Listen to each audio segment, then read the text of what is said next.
महाभारत की कथा भीष्म पितामह के बिना अधूरी है। महाभारत के योद्धाओं का वर्णन आता है तो भीष्म पितामह का नाम बहुत ही आदर के साथ लिया जाता है। भीष्म पितामह बंधन से बंधे थे जिसको उन्होंने अंतिम सांस तक निभाया, लेकिन भीष्म पितामह का स्नेह पांडवों के प्रति था। आइए उनके बारे में जानते हैं 12 खास बातें। ये बातें बहुत कम लोग ही जानते हैं। तो जय श्री कृष्ण दोस्तों, स्वागत है हमारे चैनल पर आपका एक बार फिर से। यदि अभी तक आपने चैनल को सब्सक्राइब नहीं किया है तो जल्दी से सब्सक्राइब कर लीजिए। आइए अब जानते हैं भीष्म पितामह के पहले रहस्य के बारे में। मित्रों, भीष्म पितामह के शरशैया पर लेटने की खबर फैलने पर कौरव की सेना में हाहाकार मच जाता है। दोनों दलों के सैनिक और सेनापति युद्ध करना छोड़कर भीष्म के पास एकत्र हो जाते हैं। दोनों दलों के राज्यों से भीष्म कहते हैं कि राजागणों, मेरा सर नीचे लटक रहा है, मुझे उपयुक्त तकिया चाहिए। उनके एक इशारे पर तमाम राजा और योद्धा तरह तरह के तकिए ले आते हैं, किंतु भीष्म उनमें से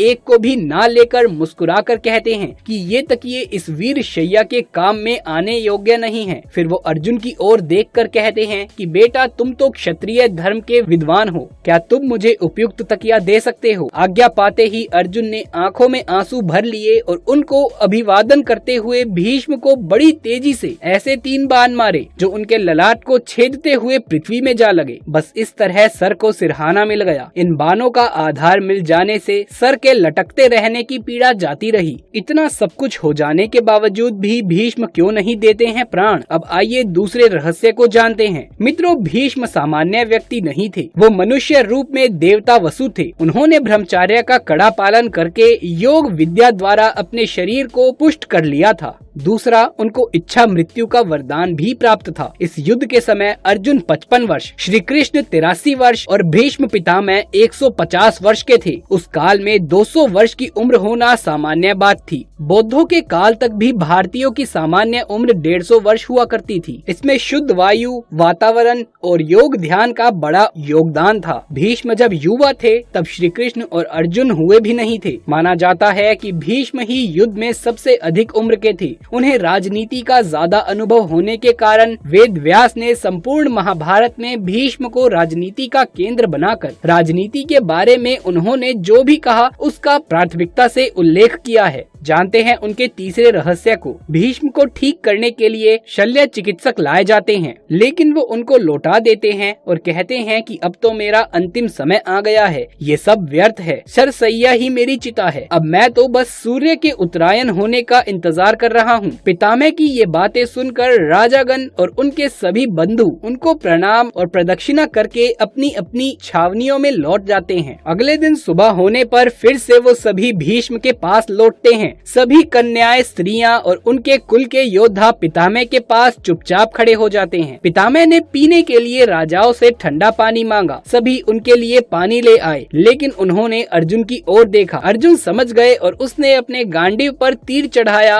और परिजन अस्त्र का प्रयोग करके वो धरती में छोड़ देते हैं। धरती से अमृत तुल्य सुगंधित बढ़िया गंगा जल की धारा निकलने लगती है। इस पानी को पीकर भीष्म तृप्त हो जाते हैं। फिर भीष्म दुर्योधन को समझाते हैं कि युद्ध छोड़कर वंश की रक्षा करो। उन्होंने अर्जुन की बहुत प्रशंसा करी और दुर्योधन को बार बार समझाया कि हमारी ये गति देखकर संभल जाओ, लेकिन अर्जुन उनकी एक भी नहीं माना और फिर से युद्ध शुरू हो जाता है। अगले दिन फिर से सभी उनके पास इकट्ठे होते हैं। वो नए सेनापति कर्ण को बहुत समझाते हैं और दोनों पक्षों में अपने अंतिम वक्त में भी संधि कराने की चेष्टा करते हैं। मित्रों, भीष्म के शरशैया पर लेट जाने के बाद युद्ध 8 दिन तक चला। अब आइए जानते हैं चौथे रहस्य को। महाभारत के युद्ध में भीष्म पितामह कौरवों की तरफ से सेनापति थे। कुरुक्षेत्र का युद्ध आरंभ होने पर प्रधान सेनापति की हैसियत से भीष्म ने 10 दिन तक घोर युद्ध किया था। 9वें दिन भयंकर युद्ध हुआ, जिसके चलते भीष्म ने बहादुरी दिखाते हुए अर्जुन को घायल कर उनके रथ को जर्जर कर दिया। युद्ध में आखिरकार भीष्म के भीष्म संहार को रोकने के लिए श्री कृष्ण को अपनी प्रतिज्ञा तोड़नी पड़ी। उनके जर्जर रथ को देखकर श्री कृष्ण रथ का पहिया लेकर भीष्म पर झपटते हैं, लेकिन वो शांत हो जाते हैं। परंतु इस दिन भीष्म पांडवों की सेना का अधिकांश भाग समाप्त कर देते हैं। 10वें दिन भीष्म द्वारा बड़े पैमाने पर पांडवों की सेना को मार देने से घबराए हुए पांडव पक्ष में भय फैल जाता है। तब श्री कृष्ण के कहने पर पांडव भीष्म के सामने हाथ जोड़ जोड़कर उनसे उनकी मृत्यु का उपाय पूछते हैं। भीष्म कुछ देर तक सोचने पर उपाय बता देते हैं। अब आइए जानते हैं 5वें रहस्य को। मित्रों, सत्यवती के शांतनु से उत्पन्न दोनों पुत्र चित्रांगद और विचित्रवीर्य की मृत्यु हो जाने के बाद सत्यवती भीष्म से बार बार अनुरोध करती है कि पिता के वंश को चलाने के लिए अब तुम्हें विवाह करके पुत्र उत्पन्न करना चाहिए, लेकिन भीष्म अपनी प्रतिज्ञा तोड़ने को तैयार नहीं हुए। ऐसे में सत्यवती विचित्रवीर्य की विधवा अंबालिका और अंबिका को नियोग प्रथा द्वारा संतान उत्पन्न कराने की सोचती है। भीष्म की अनुमति लेकर सत्यवती अपने पुत्र वेद व्यास द्वारा अंबिका और अंबालिका के गर्भ से यथाक्रम धृतराष्ट्र और पांडु नामक पुत्रों को उत्पन्न कराती है। आइए छठे रहस्य पर प्रकाश डालते हैं। देवव्रत जब निषाद कन्या सत्यवती को लाकर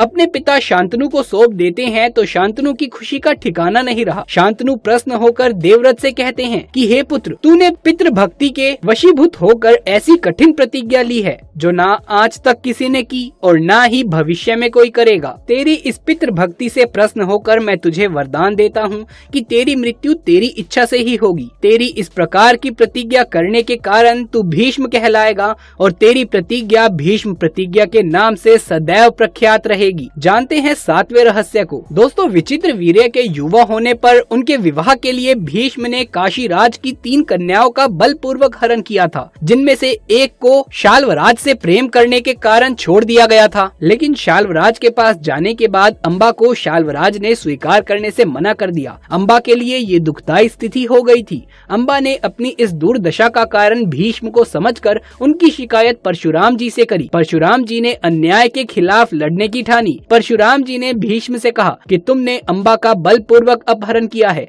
अतः अब तुम्हें इससे विवाह करना होगा, अन्यथा मुझसे युद्ध करने के लिए तैयार हो जाओ। भीष्म और परशुराम जी का 21 दिनों तक भयंकर युद्ध हुआ। अंत में ऋषियों ने परशुराम को सारी व्यथा कथा सुनाई और भीष्म की स्थिति से भी उनको अवगत कराया। तब कहीं परशुराम जी ने ही युद्ध विराम किया। इस तरह भीष्म द्वारा लिए गए ब्रह्मचर्य के प्रण पर वो अटल रहे। आइए विचार करते हैं 8वें रहस्य पर। एक दिन देवव्रत के पिता शांतनु यमुना के तट पर घूम रहे थे कि उन्हें नदी में नाव चलाती हुई एक सुंदर कन्या नजर आई। शांतनु उस कन्या पर मुग्ध हो गए। महाराज ने उनके पास जाकर उनसे पूछा कि हे देवी, तुम कौन हो? उसने कहा, महाराज, मेरा नाम सत्यवती है और मैं निषाद कन्या हूँ। महाराज उसके रूप यौवन पर रीझ कर उसके पिता के पास पहुँचे और सत्यवती के साथ अपने विवाह का प्रस्ताव किया। इस पर निषाद ने कहा, राजन, मुझे अपनी कन्या का विवाह आपके साथ करने में कोई आपत्ति नहीं है, किंतु मैं चाहता हूँ कि मेरी कन्या के गर्भ से उत्पन्न हुए पुत्र को ही आप अपने राज्य का उत्तराधिकारी बनाइए, तो ही ये विवाह संपन्न हो पाएगा। निषाद के इन वचनों को सुनकर महाराज शांतनु चुपचाप हस्तिनापुर लौट आए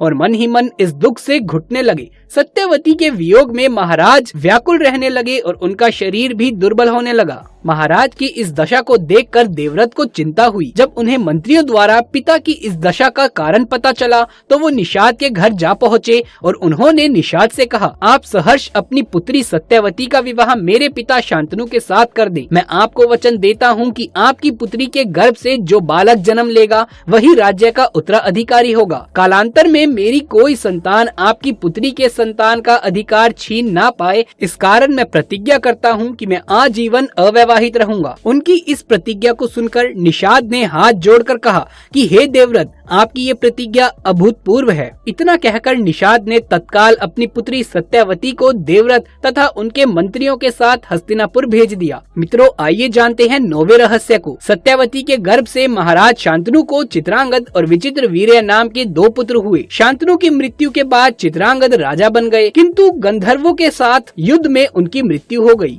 तब विचित्रवीर्य बालक ही थे। फिर भी भीष्म विचित्रवीर्य को सिंहासन पर बैठाकर खुद राज कार्य देखने लगे। विचित्रवीर्य के युवा होने पर भीष्म ने बलपूर्वक काशीराज की 3 पुत्रियों का हरण कर लिया और वो उनका विवाह विचित्रवीर्य से करवाना चाहते थे। किंतु भीष्म चाहते थे कि किसी भी तरह अपने पिता शांतनु का कुल आगे बढ़े। लेकिन बाद में बड़ी राजकुमारी अंबा को छोड़ दिया गया क्योंकि वो शाल्वराज से प्रेम करती थी। अन्य दोनों अंबिका और अंबालिका का विवाह विचित्रवीर्य के साथ कर दिया गया, लेकिन विचित्र वीर्य को दोनों से कोई संतान नहीं हुई और वो भी चल बसा। एक बार फिर गद्दी खाली हो गई। सत्यवती शांतनु का वंश तो डूब गया और गंगा शांतनु के वंश ने ब्रह्मचर्य की प्रतिज्ञा ले ली थी। अब हस्तिनापुर की राजगद्दी फिर से खाली हो गई। जानते हैं 10वें रहस्य के बारे में। मित्रों, ये वो काल था जब देवी देवता धरती पर विचरण किया करते थे। किसी खास मंत्र द्वारा उनका आवाहन करने पर वो प्रकट हो जाते थे। इन्हीं देवताओं के कुल में से माँ गंगा भी थी। गंगा ने क्यों किया शांतनु से विवाह? पुत्र की कामना से शांतनु के पिता महाराज प्रतीप गंगा के किनारे तपस्या कर रहे थे। उनके तप, रूप और सौंदर्य पर मोहित होकर गंगा उनकी दाहिनी जांघ पर आकर बैठ गई और कहने लगी, राजन, मैं आपसे विवाह करना चाहती हूँ। मैं जाहनु ऋषि की पुत्री गंगा हूँ। इस पर राजा प्रतीक ने कहा कि गंगे, तुम मेरी दाहिनी जंघा पर बैठी हो, जबकि पत्नी को तो वामांग ही होना चाहिए। दाहिनी जंघा तो पुत्र का प्रतीक है,